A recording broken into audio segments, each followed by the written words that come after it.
So class 10 application of trigonometry का काफ़ी important question है। क्या दिया हुआ है?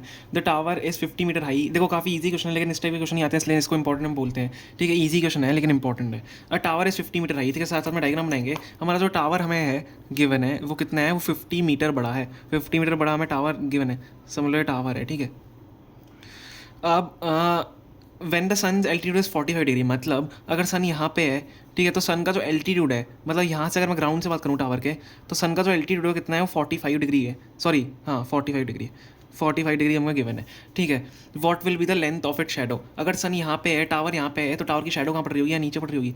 टावर की जो शेडो है वो यहाँ नीचे पड़ रही होगी। ठीक है, ये टावर की शेडो हो गई। हमें इसकी क्या निकालनी है? हमें इसकी लेंथ निकालनी है। इसको एक्स मान लो।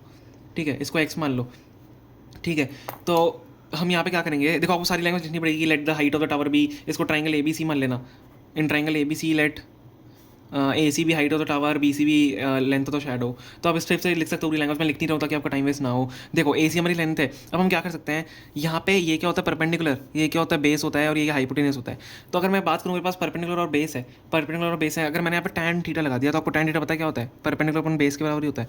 Tan theta is equal to perpendicular upon base.